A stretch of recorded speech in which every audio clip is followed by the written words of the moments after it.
Now we have some breaking news coming in. Senior Congress leader and former Union Home Minister Shivraj Patil has passed away today in Latur, and he was 91 years old and breathed his last at around 6:30 a.m. at his home in Deoghar. And this is also comes after when he was undergoing treatment at home for a prolonged illness. Shivraj Patil also was a Speaker of Lok Sabha and served in several union ministerial positions. And throughout his political career, he has held many prestigious positions for the country and played an active role in the country's constitutional process. He was an influential Congress leader from Chakur in Latur, and he has also won the Lok Sabha constituency 7 times in that place. And despite losing the Lok Sabha seat in 2004, he accepted the post of Home Minister from Rajya Sabha and central responsibilities. Now, that's the latest that's coming in at this point of time. Now, joining me on the telecast is my colleague Shahid Ansari. Shahid, take us through the details that are coming in. Obviously, this is he had a huge impact. Now, what exactly are you getting to know in terms of the reaction that are coming in after Shivraj Patil has passed away? जी, कांग्रेस के senior जो leader रहे हैं और पूर्व केंद्रीय गृह मंत्री शिवराज पाटिल चाकुरकर का जो है आज सुबह निधन हो गया है। वो 90 साल के थे और सुबह 6:30 बजे लातूर के देवघर इलाके में उनका खुद का जो घर है, उस घर में उन्होंने आखिरी सांसें ली है। लंबे समय से वो बीमारी से जूझ रहे थे और पिछले कई सालों से उनका इलाज भी जो है घर पर ही चल रहा था। आज सुबह उन्होंने आखिरी सांसें ली। शिवराज पाटिल चाकुरकर के निधन के बाद जो है राजनीतिक गलियारों में जो है हलचल मची हुई है और लोगों ने अफसोस जाहिर किया है, क्योंकि शिवराज सिंह पाटिल जो है लोकसभा के स्पीकर थे और उन्होंने कई केंद्रीय मंत्री पदों पर जो है काम किया है। उन्होंने अपने राजनीतिक कैरियर में देश के लिए कई प्रतिष्ठित पदों पर जो है वो उनको नियुक्त किया गया था, उस पर उन्होंने रहकर काम किया और देश की संवैधानिक प्रक्रिया में उनकी सक्रिय भूमिका रही है। कई अहम मुद्दों पर वो रहने के बाद भी जो है उन्होंने देश हित को लेकर कई अहम चीजें की, कई अहम काम किए। वो लातूर के चाकुर से एक जो है अच्छी फैमिली से, मतलब कि एक दबदबे वाले कांग्रेस के नेता रहे।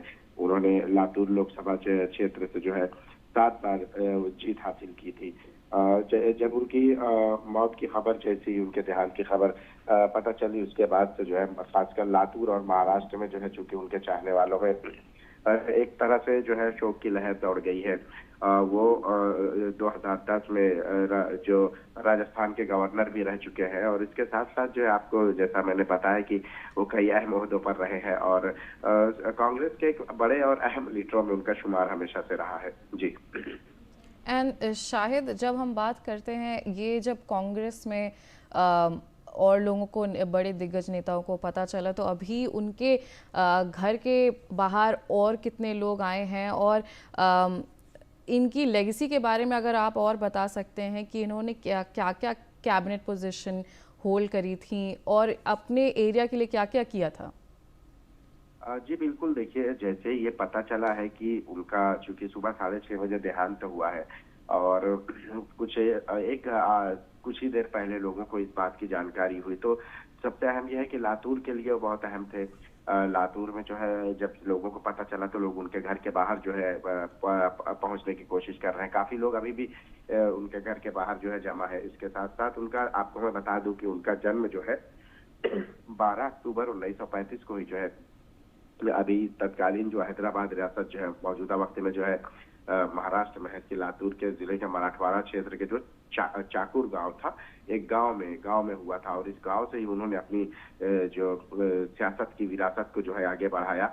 उन्होंने जो है हैदराबाद के जो है उस्मानिया यूनिवर्सिटी से साइंस में डिग्री हासिल की थी और बॉम्बे विश्वविद्यालय से उन्होंने लॉ किया था। 1967 और 69 के दौरान जो है वो स्थानीय जो सरकार है लातूर नगर पालिका में वो शामिल हुए। केशवराव सोनावने और मानिकराव सोनावने ने जो है शिवराज पाटिल को लातूर के जो है निर्वाचन क्षेत्र से चुनाव लड़ने का उन्होंने पहले मौका उन्होंने जो है मदद की थी।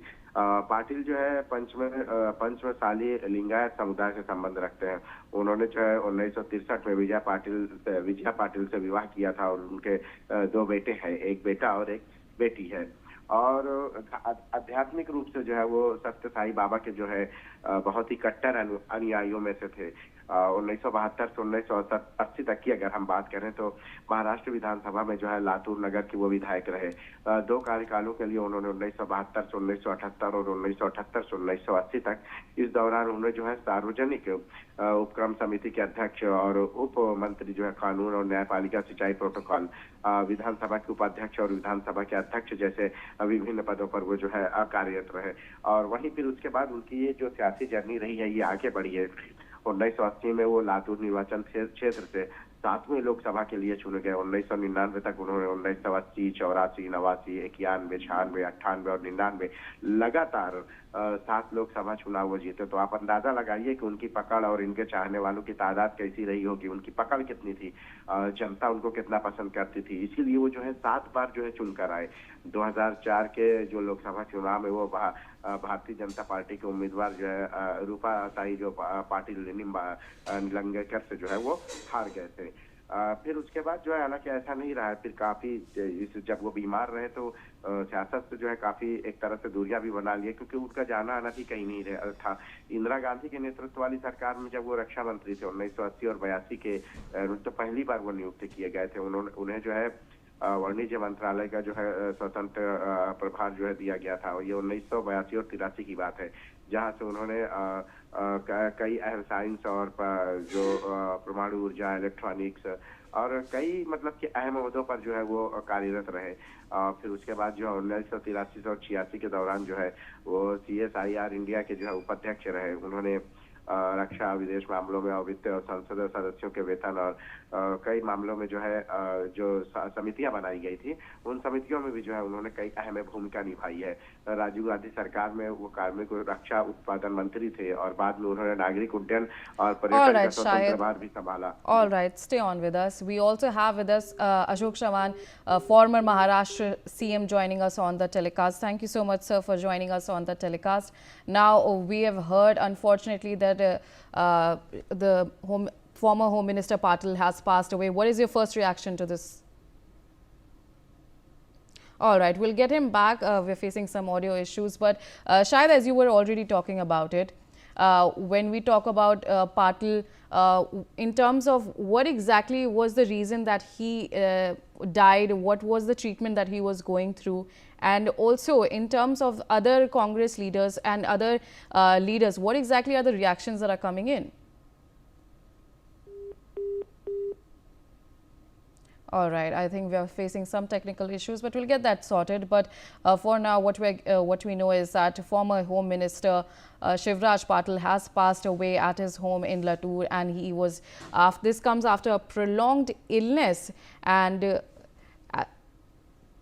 as we are getting to know this, we also know that this comes as a shock to many. But he was 91 years old, and he was undergoing treatment for illness, and he has died at his home. And he was a former home minister. And let's actually talk about what exactly, when we talk about his position as Shivraj Patil, he was going through and undergoing treatment. He was undergoing treatment at home for a prolonged illness. He was also the Speaker of the Lok Sabha and served in several union ministerial positions. And throughout his political career, he held many prestigious positions. But now back on the telecast is Ashok Chavan, former Maharashtra CM. Thank you so much, Mr. Chavan, for joining us on the telecast. Sir, what exactly is your first reaction when you heard the fact that Shivraj Patil has passed away, and also on his legacy as well, for as long as he has worked in the as a senior Congress leader and also as a former Union Home Minister? Well, it was really shocking to hear the sudden death of Shivraj Patil ji. Of course, he was quite aged, about 90 years, I suppose. And he had maintained his health very well all these years. He has a very restricted diet, physically very fit to carry on his activities. But nevertheless, last few months, he has not been keeping well, is what I understand. Well, we had very close family ties with Mr. Shivraj Patil ji and his family. My father and he have their political career. They had started together, and they were very close personally also. And Shivraj Patil ji, in his long span of his political career, as a Union Home Minister and then the Speaker of the Lok Sabha, he had held several positions In fact, my father, S.B. Chavan and Shivraj Patil ji, both their careers were almost together in the state politics as well as in the union cabinet. So, he was a very man of very few words, but very disciplined in his political life. He had his own ideology, and he used to work for the party and the region of Maharashtra and the Marathwada especially. So his sudden passing away is really a shock to us. May his soul rest in peace and give all the strength to the family to carry on further in life. Also, in terms of your experience or your interaction with him, if at all you had, what was your perspective on him and something that you remember him by? He was a very principled man. I have seen him very closely all these years. He was as good as a father, elder father to me. And well, whatever in life, ups and downs in life, we have witnessed it very closely. And he was like a guide to us. He was like a fatherly figure to us. And naturally, so his passing away is definitely a personal loss to us. All right, Mr. Jawan, thank you so much for joining us on the telecast. And now we have, this is what we were tracking so far, but